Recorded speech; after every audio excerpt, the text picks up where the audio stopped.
right, welcome back, guys. Today we're going to talk about a very trending topic, which is the hybrid style of training. I feel like this has emerged a lot lately, and everyone is talking about it on Instagram. And Lauren and I have both been dabbling in a more hybrid style of training, which we'll elaborate on why we're kind of doing that in our own trainings in this podcast. But I guess to firstly introduce what exactly is hybrid training, I'm going to define it as how I understand it to be, which is essentially a hybrid in itself of strength-based training and also more cardio-based, functional fitness-based training. So that may look like some running and also potentially some functional cardio as well, like you would see in some of the group fitness-based classes.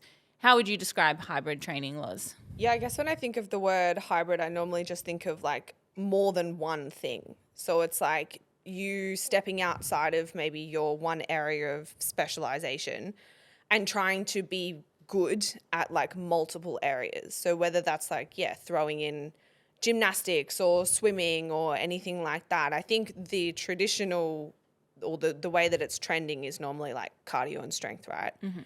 But I think it can combine any sorts of different styles of training or skill-based stuff, but it's just trying to be good at more than one thing at the same time as well.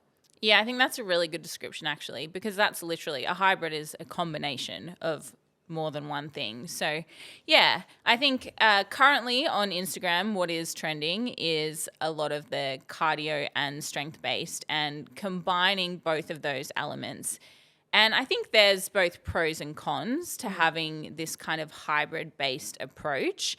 And I think one of the real benefits of training in this way is there is transference between each of these styles of training. So, for example, if you are a runner, if that is your main modality of training, you're going to benefit from having more strength-based work in your program in terms of getting stronger legs, therefore being able to run with a bit more power, injury prevention as well by having stronger muscles supporting your joints.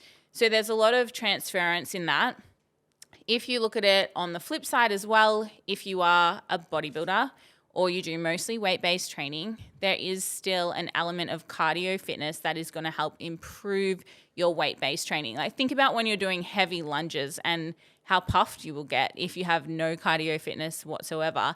There is benefit in terms of improving your aerobic capacity, transferring into weight-based training, and also in terms of clearing byproduct buildup as well. So lactic acid, which essentially makes our muscles burn and fatigue. If you have improved cardio and aerobic fitness, you're going to be able to clear those byproducts better. Therefore, you're going to be able to perform better in the gym as well. So there's definitely transference between both, which I think can be a benefit of this style of training.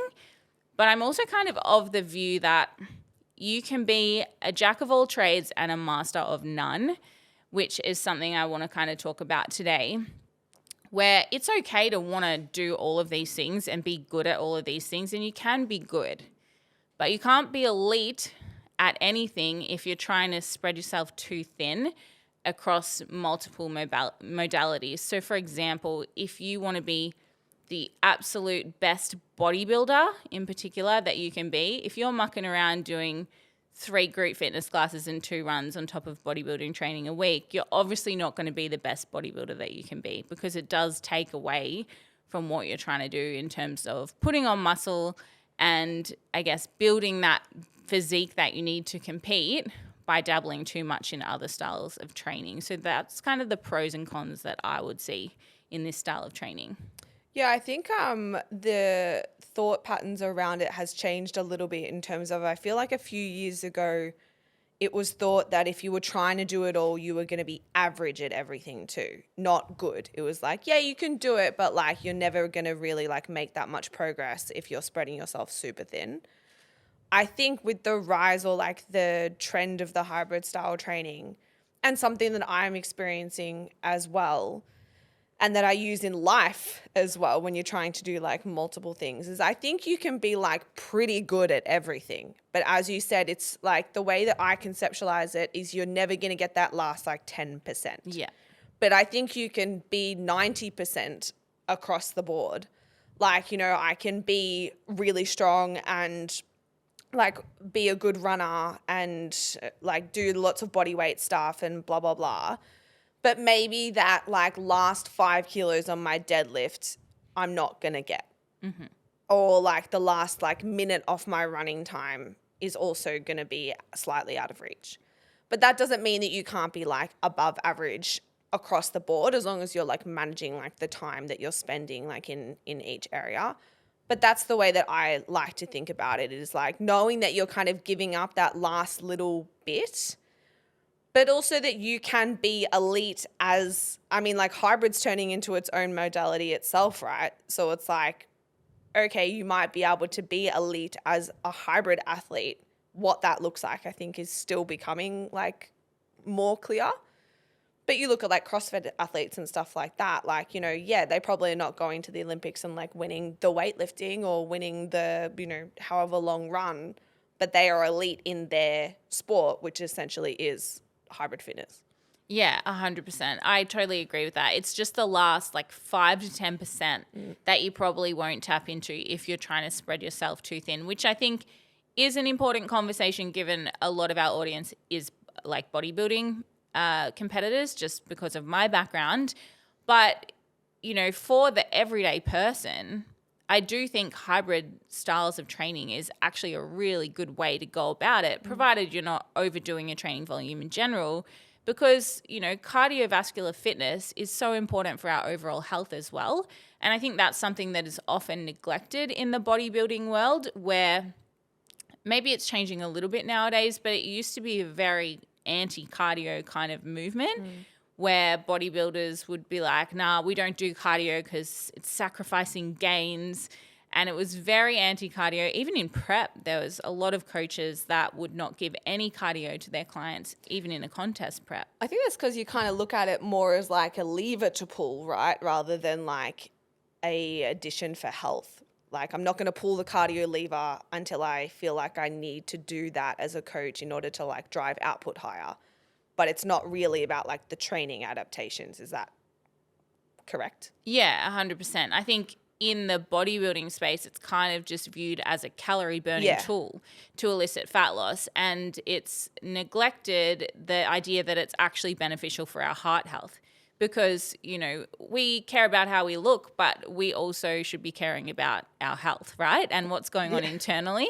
So I think it's good that people are starting to move towards, oh, there's actually a lot of benefit to having strength and cardio-based training in my program, especially for the everyday person and everyday athlete. But bodybuilders do need to be doing an element of cardio as well, even in an off season, I believe, for general heart health and cardio fitness. Yeah, I think like us talking about, you know, you're never going to get that last like 10% if you are dabbling in like other modalities.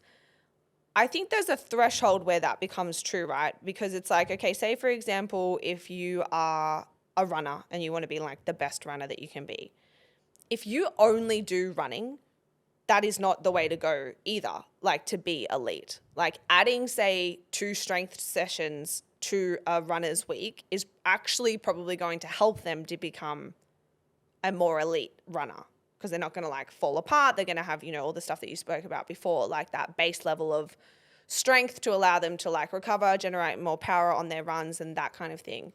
But that those strength sessions aren't really about improving like strength performance per se. It's more about like using them as a complementary session for the running. Like that's their intended purpose. So it's not to say that by doing anything apart from the modality or sport that you're trying to become elite in is going to take away from that. Like you're talking about, you know, if you give a bodybuilder some cardio, no matter what stage they're in, it's likely that by increasing like their cardio fitness, they will be able to drive harder in their weightlifting sessions, and so will be able to achieve like a greater stimulus, which is what you're after. But it's the intention behind like the program design. So it's trying to use those cardio sessions, you know, to just increase their base a little bit to help the other sessions more. Like that's their intention. I think that is different than like and I would recommend that, you know, in any realm. But that is different than, like, I guess what we're talking about, the hybrid athlete, which is where you're actually trying to drive improvement in all areas. Yeah. Yeah. Yeah, agree. And I think, talking about running and bodybuilding and the transference between, it's an easy one to kind of compare. Yeah.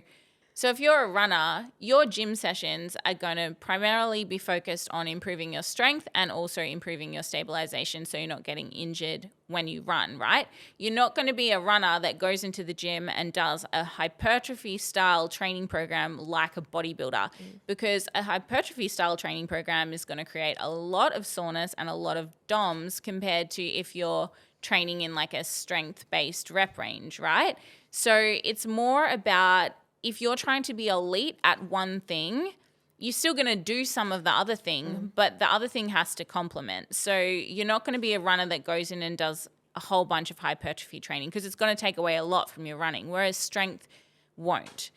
And as a bodybuilder, you need to do some cardio, but the preference is low impact cardio. So that's why you'll see a lot of bodybuilders will do, high intensity intervals on a spin bike, for example, low intensity, or they'll do cardio and prep on a cross trainer or a Stairmaster, which is still relatively low impact compared to going for a run, which is very high impact, or doing, burpees and functional based fitness.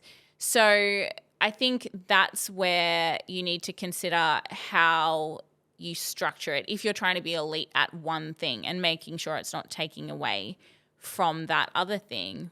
But I guess, like Loz was saying, with the hybrid athlete idea, you're kind of trying to do all of those things and drive progression. So the most important thing is going to be managing recovery when you're doing each of these sessions, to make sure that you're not going to get injured and you're not going to stress your nervous system too much, and designing that split so that you can optimize the most out of each of those different types of training. Yeah. Because I guess, like, when I'm lifting weights at the moment, I'm not lifting weights to help my running.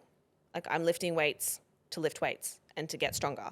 And when I'm running, I'm not doing it to increase my, it's a byproduct, but I'm not doing it to complement my strength sessions. I'm doing it because I want to improve my running.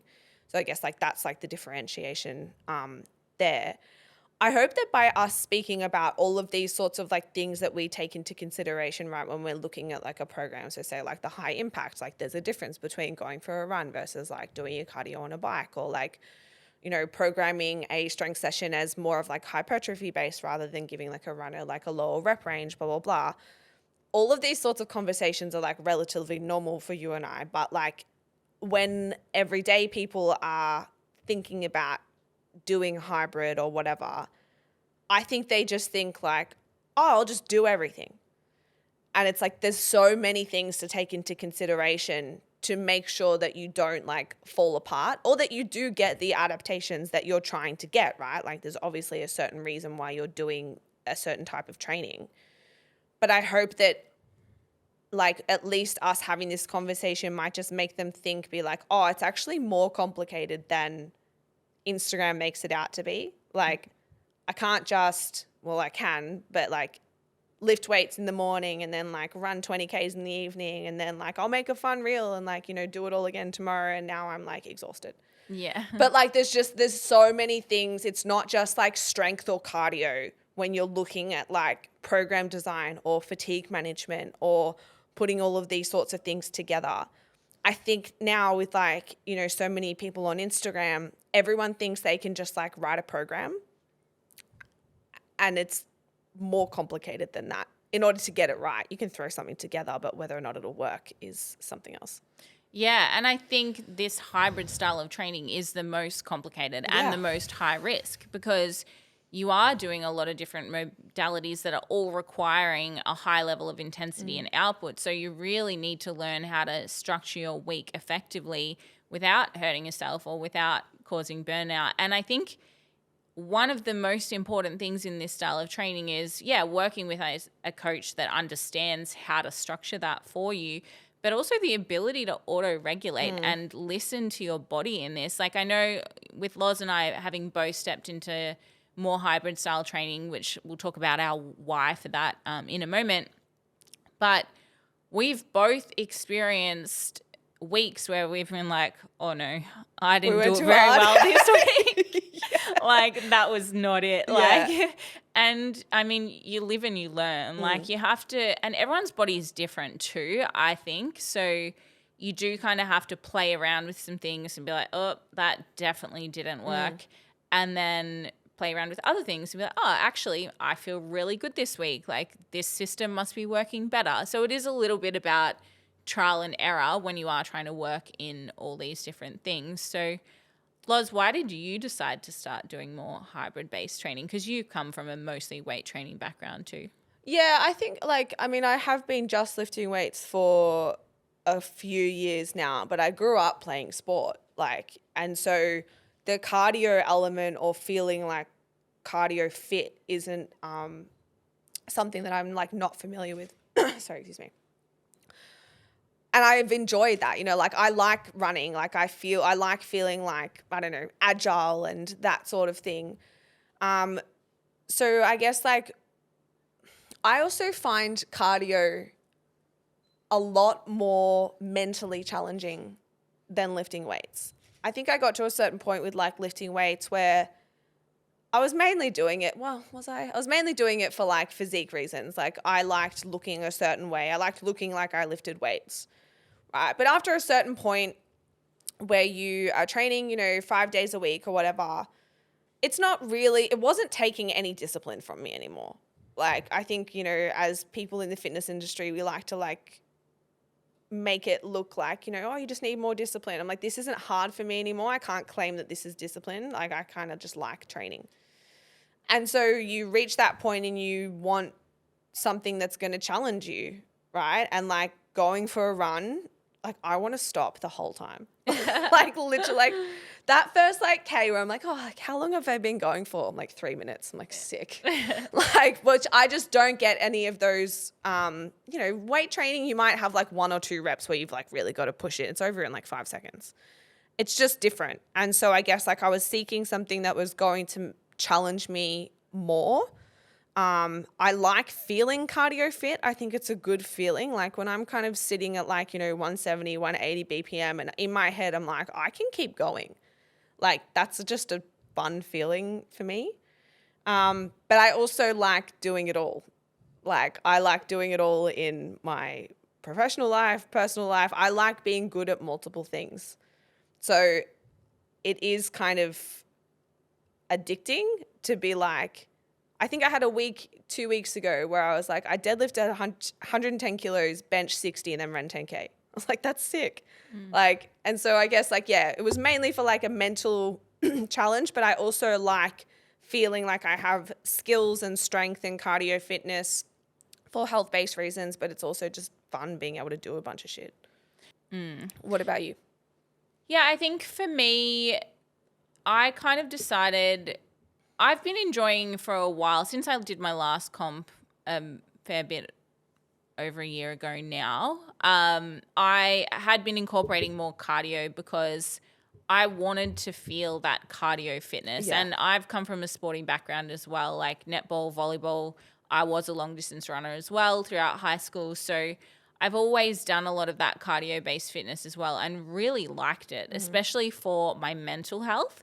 And the only real reason that I stepped away from running was because I knew that it wasn't accelerating my bodybuilding goals. And that was my focus. And when I do decide on a sport, I'm 110% in. So I knew that running was going to take away that 5 or 10% from bodybuilding. So I was nah, I'm not doing it.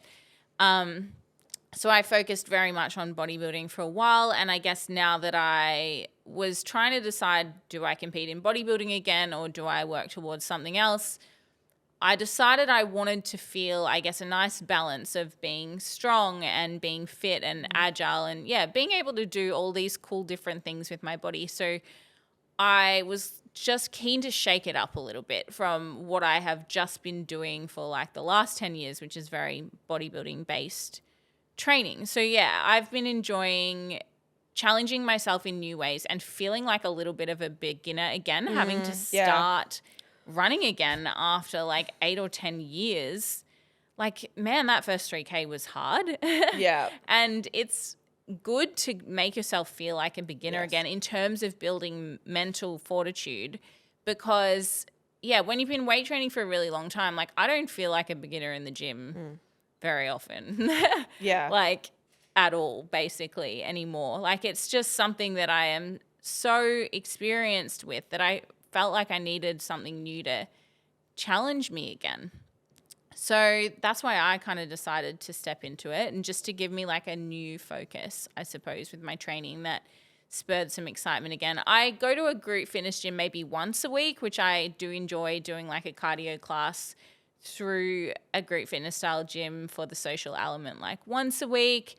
It's not really the style of training that I like to do ongoing. I think it's a bit too much stress in terms of my overall nervous system health. So I've been focusing on doing like 2 to 3 runs a week, and then maybe 1 or 2 conditioning, depending on how many runs I'm doing, and then 2 to 3 weight-based sessions a week, which has been a really good split for me. But I think, talking about training split is something that I guess we need to kind of delve into, and how to manage the fatigue and the recovery around that. And something that I have noticed in trying to do more running is that you do really need to move into more of a full body weight training session, rather than doing like a massive leg session where your legs are cooked for 3 days. Because then it does make it really hard to run and jump around for a while after that. And you are going to be more likely to put yourself at risk of injury if your legs are that heavy and sore from a massive leg day. Yeah. And I think that's the whole thing in terms of pulling the levers, right? It's like, what thing do you want to improve the most at a certain time period? Because trying to do it all doesn't mean that you need to have everything improving at the same rate. So for example, like you and I have a relatively decent muscle mass strength base, right? Like we probably don't need to get a whole lot stronger in the near future. A better plan for us would be to try and stick like strength on maintenance, try and maintain our muscle mass whilst driving up cardio gains, let's call them improvements. Cardio gains. Yeah, cardio gains. But yeah, it's like it's trying to work out, well, what thing do you want to improve at the moment, and then kind of like shifting your focus to that a little bit, rather than trying to get everything to improve at the same time. You know, like every type of training has this. You know, like if you're trying to train a power lifter, it's like they often will stick, say, like bench and deadlift on maintenance, and then really try and like drive up squat adaptations. They'll do that for like 2 to 3 months. Then you would have gotten a certain increase in squat, and then you might shift and start focusing more on bench. Like that's what I think a lot of people are missing as well, is like they're trying to get better at everything all at the same time. But I do think there is an element that you need to kind of pick the thing that isn't up to scratch, or that you think has the most room for improvement. I know you and I really tried to focus a lot on like running, like for high rocks. And so that's probably taken like more of a priority for us in terms of training split. Like at the moment, I'm not trying to put on any hectic muscle.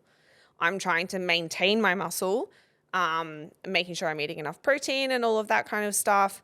But I'm focusing at the moment on my cardiovascular fitness. And I think sometimes people don't even really know what they're trying to focus on. They're just doing things. Yeah, that's a really good point. And I should clarify that as well in terms of talking about my own training split. So doing only 2 to 3 weight sessions is exactly because of what Loz just said, which is that my strength and muscle mass I have put on maintenance. Like I don't need to make that stronger. Loz and I are wanting to do the High Rocks doubles in the middle of the year.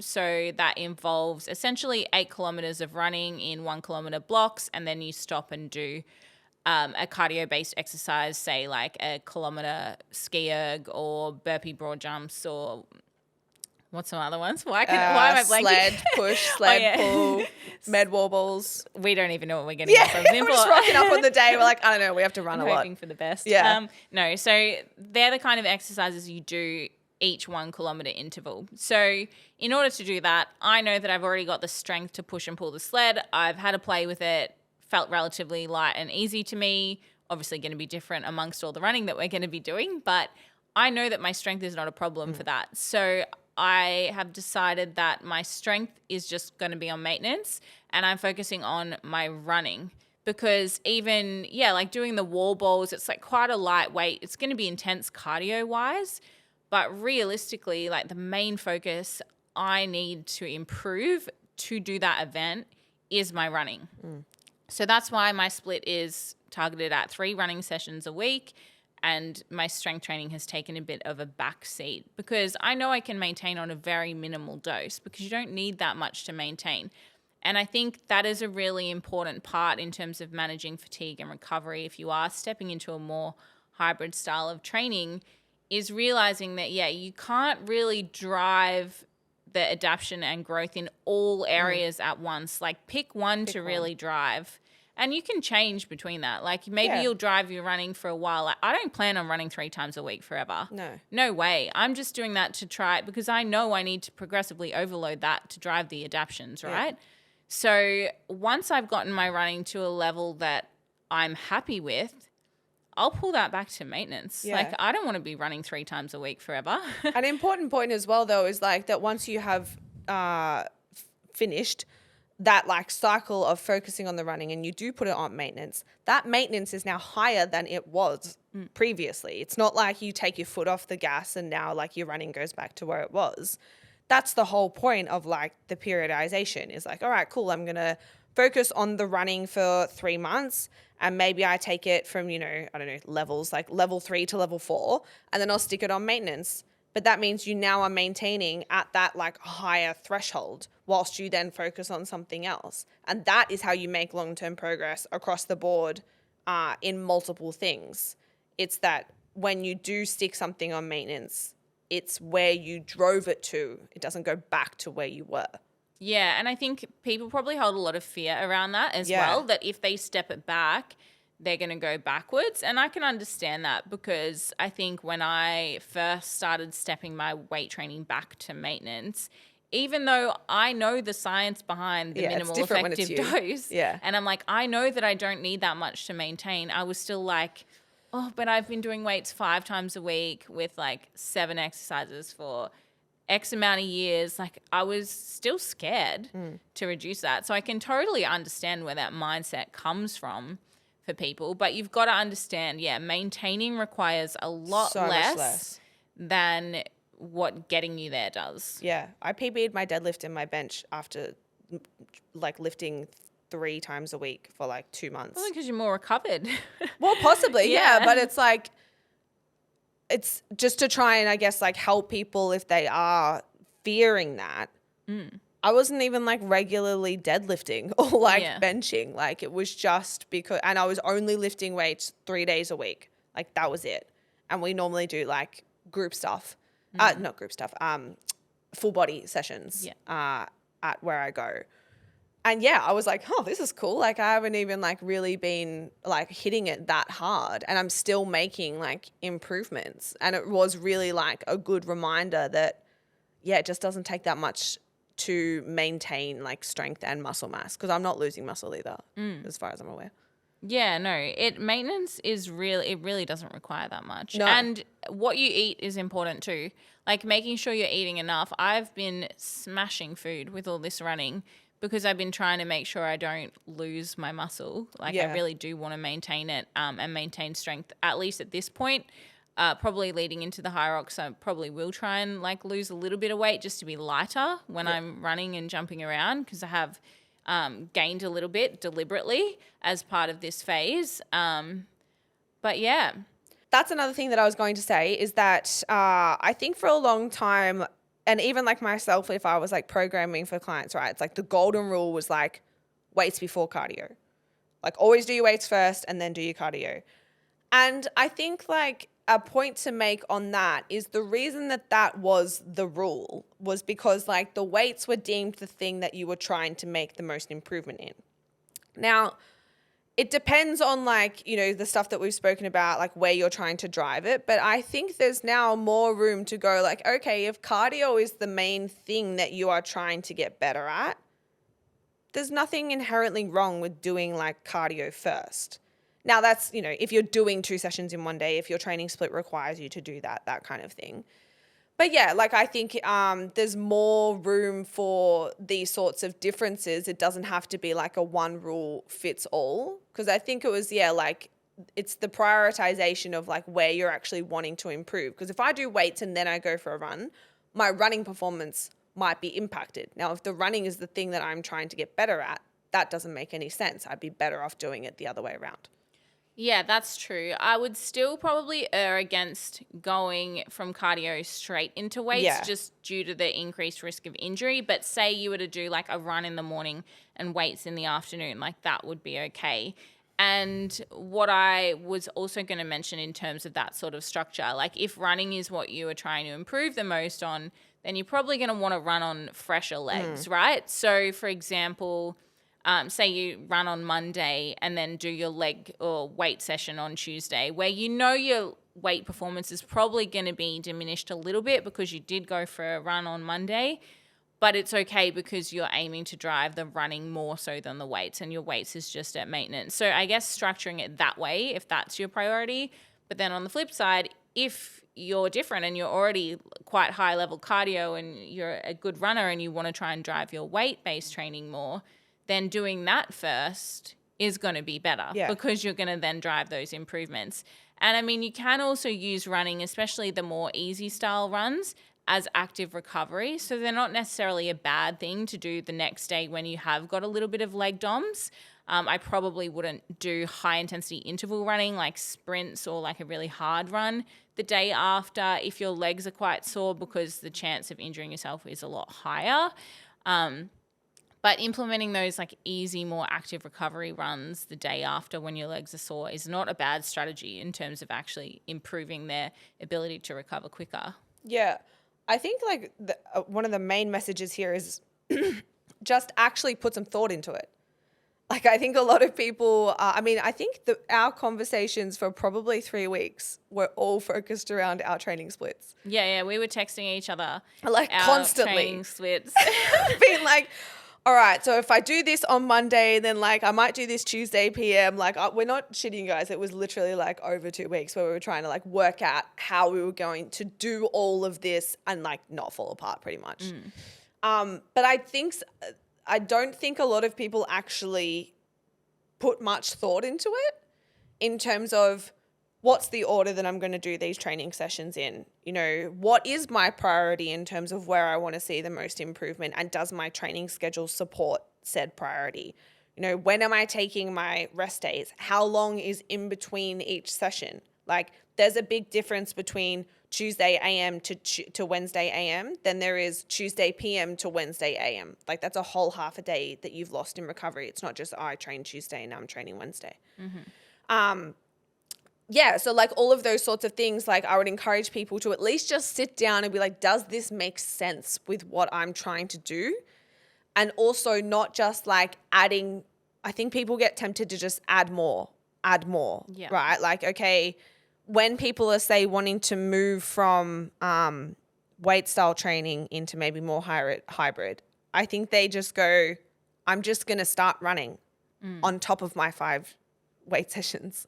It's like, that's not how it works. You've got to actually like take some to give some to something else. Yeah, and that's exactly why if you look at a bodybuilder at the tail end of comp rep, when they are doing 5 weights and 5 cardio sessions a week, double training most days, they're on a cross trainer. Like they're doing low impact, because you cannot do that high impact cardio and weights both 5 times a week. Like something's got to give. So you do really need to think about that in terms of managing your recovery and being willing to pull something back if you do want to step into this style of training a bit more. Yeah. I think a lot of the group fitness stuff, right, is really around the hybrid, isn't it? Like a lot of these group gyms is like the strength and then we do cardio the next day and blah, blah, blah. I think a trap as well, and sometimes I fall into it, is the like, you don't want to miss out. So you end up just doing all the classes, which is not the best thing in my opinion. Like I don't really do it much anymore, but I see other people do it, as in like, oh, there's a run club, I'll go to that. And like, oh, I've been invited to the PM class. Okay, or like I'll go to that. And I hear people even say like they feel guilty for like missing like a morning. I'm like, it's not a cult, guys. Like you're allowed to take a rest day. But I think that can be something that derails people, is they feel like they have to go to like every single day, or they just have to constantly say yes, like if they're invited to something, because it's so socially driven, which is a big benefit, but it can make it all of a sudden you're like, oh, I did 9 sessions this week and I didn't even kind of realize. Yeah. And I think that's why when I was discussing my current training split, I'll say 2 to 3 weights, because some weeks, if I'm excessively sore, I'm just going to do the 2 because I know that that third session isn't going to have any sort of positive adaptation. It is purely just going to injure me or like derail my ability to recover. So you do have to be really smart with that. And also like it is trial and error. So you need to learn to listen to your body a little bit and figure out what works. I know historically having 2 rest days a week is ideal for me. So what I would generally do, even with my current training split, where I'm probably doing about 7 sessions a week, I think, I have to do double ups. Yep. So I will do like on an easy run day, I will do weights in the afternoon. But the weight session is like 4 to 5 exercises, 2 to 3 working sets. And I plan the session so that it is one that I know that I can do 7 hours or however long it is after my run that morning. And I feel good. And I feel better doing those 2 sessions on one day and then getting an entire rest day the next day than if I was to split them up. So yeah, like figuring out what kind of works for your body and managing your recovery in that way. And something I would flag as well is if you are feeling super gassed and exhausted, I shared something about this on Instagram the other day.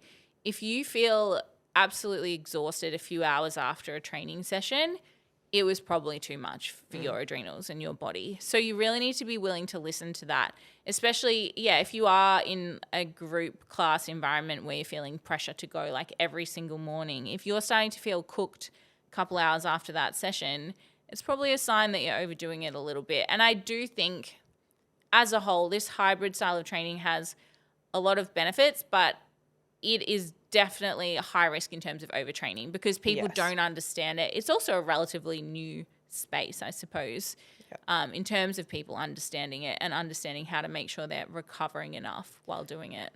Yeah, I think there's a huge glorification of like overtraining at the moment where it's like, oh, I did this and then I did this and then I ran 20 Ks and then I lifted, and it's like, okay, that's not what everybody should be doing. It's probably not even what you should be doing. But like, I think we're living in a world at the moment where more is seen to be better, and it can be then feed into this like, oh, I'm not doing enough. Like, oh, that person like lifted weights in the morning and then they ran a half marathon and now they're back up again running like on, the Wednesday, and it's like, oh my God, I should be doing more. And it's like, it's okay to take a day off, because I think the question that we have to come back to is like, what's the goal here, right? Like, is the goal to just do as much shit as possible, or is the goal to get better? Because like, if the goal is to get better, just jamming your training schedule full is not the way to do that. You'll just keep being tired and not actually seeing any improvements. Yeah, well, the positive adaptions don't come from training unless you're recovering. Yeah. Recovering is what drives the positive adaptions. So you can't just keep beating yourself into the ground. And I think as well, that's why you will see, if you pay attention to people who are doing this and doing it well, they're doing easy sessions. Yeah. They're doing easy runs. They're doing low heart rate runs. They're making sure that some of those sessions are easy, because they understand that if they're doing high intensity cardio training in, say, a class environment where they're working at their anaerobic threshold, which for those who don't know what that means, it's like a high level heart rate basically. if they're doing those sessions, they know it's going to really tax their nervous system and their body. Same if they're doing big, heavy compound lifts one day. So for that reason, a lot of their runs are going to be long, slow, easy, low heart rate runs because that's not as taxing and as strenuous on the body. So it's looking at that sort of stuff as well in terms of how people are managing it. Like, no one is successfully training at threshold intensity 7 sessions a week. No. Or they're not getting any better at it anyway. Yeah. Or they're just currently in such a high state of like fight or flight mode that they haven't quite hit burnout. So it looks impressive now, but soon they're going to be in a hole. We don't want to be waiting for people to fall in a hole being like, is it today? Is it? But like, yeah, that probably is coming. And I think as well, like when people are doing this and it looks like they're like doing it constantly, right? Some of them are struggling with like a somewhat addiction to exercise, just as a side note. And so it's like, we don't want to glorify, oh my God, that's so impressive that you never stop training. It's like that person might be actually struggling with letting go of, like we see it all the time, where it's like, oh, I have to do this. And they get like a genuine anxiety if they like can't, you know, train twice a day, every day, that kind of thing. So I guess like that's something that I just like, want to point out that it's not always a healthy thing that people are doing. Sometimes it's actually like a sign of something deeper. But I think like even like on the rest thing, sometimes I forget that like people still don't understand it. Like I was speaking to a girl at gym the other day and we do like a testing week, like every kind of 14 weeks. And we were testing our squat and she had like messaged me and was like, I really didn't get the numbers that I wanted to get. I was like, babe, you ran 21 Ks yesterday. Like, of course you didn't. Yeah. But it was like just not, it was like, oh, I should have been able to. It's like, that's not the way it works. Yeah. But I think people still think that they can just like show up on a Monday and do a max, you know, do a 1 RM squat after running a half marathon. And it's like, that's not it. Yeah. Yeah. 100%. It's really important that you are considering giving yourself enough time to recover. And even if you don't feel that bad after running 21 Ks, like say you are a regular runner and that doesn't feel that hard for you, your legs are going to be tired. Your nervous system is going to be tired. Yeah. Like there's a lot of things that are tired that you might not even realize. Well, I think for like, say, for example, in terms of like being tired without feeling tired, like powerlifting is probably like an excellent example of that, where it's like if you do like a 1 RM anything, you're probably not going to be super like sore like the next day, but you will be cooked for like the technical term. Yeah, and that's because it's not muscular tiredness. Yeah. Like, you know, when you're working in a hypertrophy rep range, which is generally like 8 reps and above, that creates muscle tears. You get sore from it. You can feel the soreness in your muscles. But your nervous system fatigues as well. And that's going to get more fatigued when you're doing that heavy work. So 6 to 1 reps in terms of your lifts, which is why powerlifting tends to create a lot of nervous system fatigue where you're going to be pretty cooked for a few days after a big session where you're going for a 1 RM. And running is really taxing on your nervous system as well. Any sort of high threshold work as well, if you are doing your functional fitness-based classes, it can be extremely taxing on your nervous system, and it's a different kind of fatigue. Yeah, and I think on like the HIIT style training as well, like there's a difference between I can push through and I should push through. Yeah. It's like, yeah, I can probably do 3 HIIT classes a week and not die, but like they're not going to be good sessions. And it's also going to start to like impact my like work and like social life and stuff because I get very, very cooked. I've found through trial and error I can probably do that like real high intensity stuff once, maybe twice a week. 3's too much. And I think for like obviously most of our audience is women. Don't compare yourself to the males doing 3, 4, 5 HIIT sessions a week because we just can't handle it the same. Like, I know that we want to train the same as them, but we aren't the same. Especially, you know, like some weeks one is like enough, you know, depending on like where I'm at in my cycle or like other work stress and stuff like that. But yeah, it is a very stressful type of training compared to, say, even lifting really, really heavy weights. So don't just overdo it. See the training for what it is, which is a stressor. Yeah, 100%. And it's a good point to not compare yourself to men who can do that, because we are entirely different beings. And also, you know, there are every now and then certain females that can get away with it. They're generally women that have extremely good genetic capacity to train at those high level intensities based on, obviously, you know, what's going on literally inside their body cells. Like, we can't see that externally, but they can get away with that. And also they probably have a lot less other stresses going on in their Yes. life too. Like, if you have a really high stress job, you don't sleep a lot, you're trying to do HIIT 5 times a week, like, your body is just going to be so cooked from just operating in too high of an adrenaline state all of the time. So it's just about like that stress bucket that we've spoken about before. Like, if you already live a stressful life, then the more high stress training you do, the more likely your bucket's going to overflow. Whereas if your life is cruisy as, and then you're doing a lot more high stress training, yeah, you can probably handle it because your bucket's a bit more empty to begin with. Yeah, I want to point out, yeah, like the social comparison. It's like, just especially with training, it's like Yeah. it's just a pointless exercise. Yeah. Especially like, I don't know, on the Gold Coast, you'll see people training morning and then training afternoon, and even I've done it, being like, oh, like, you know, they went and did a run and after this, blah blah blah, and I'm like, they work like 5 hours a day. It's not the same. I can't be like, oh, I can do all of that, because I just can't. Like, I'd have to give up sleeping. Yeah. And so it's like, yeah, trying to not, you don't even need to know what their life looks like in order to stop yourself from from comparing. But just trust yourself enough to be like, I'm doing what I know I'm capable of doing, and everyone else can do what they're capable of doing. Yeah, I think not comparing to other people and just really trying to listen to your own body's biofeedback and what is too much is important. And also, obviously, prioritizing the basics for recovery. And by that, I don't mean sauna and ice bath. I mean Sleep. sleeping and eating. Yeah. Like, that is baseline recovery, and spending time in stillness, like just out of that like high adrenaline state, is so, so important. They're the basic things that you need to be doing for recovery. Yeah.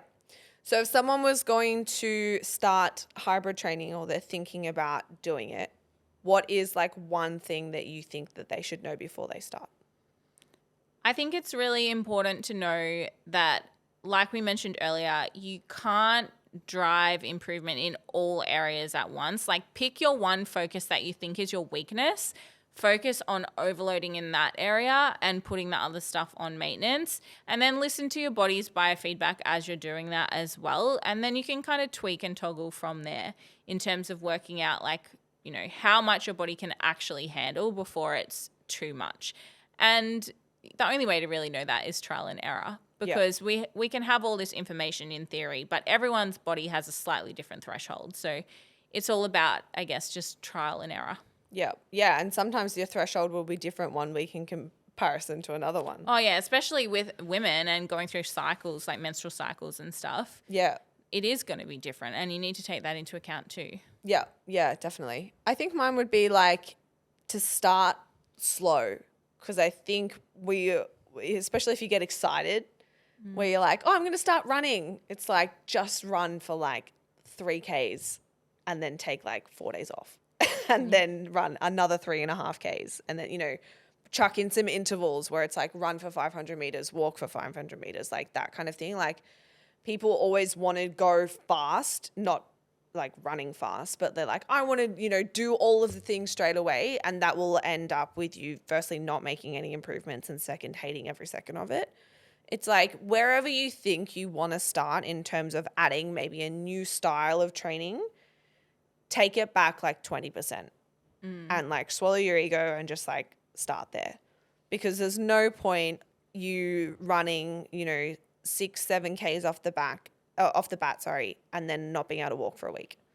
Yeah, your training session should be challenging but achievable. Yeah. And you will be, any sort of like new stimulus is going to make you sore. So it's like, even if you don't feel like you're pushing that hard on a 3K run, it might take you like, I don't know, 20 minutes. And people will be like, oh, like I feel like I didn't work that hard. I can almost guarantee you that your Achilles are going to hurt the next day if you haven't run in like, 4 or 5 months. So it's like, just allow yourself the time to make those first level adaptations before you start like putting your foot down. Yeah, I think that's really good advice. Well, I hope everyone's really enjoyed this podcast. I feel like it's given a lot of insights into what exactly hybrid training is and how you can go about implementing it if it's something that you're interested in. Yeah, I really actually I love it when we talk about training. Yeah. Even like Bec came in this morning being like, oh, we didn't like put much of a plan together. I was like, I don't think we're going to struggle to talk about this. We'll be fine. But yeah, thanks for listening, guys. We'll keep you up to date with like our training for Hyrox as well. We're super excited to do that. But if you've got any feedback from the episode, always happy to hear from you. You can find me and Bec on Insta or message the podcast. Thanks, guys.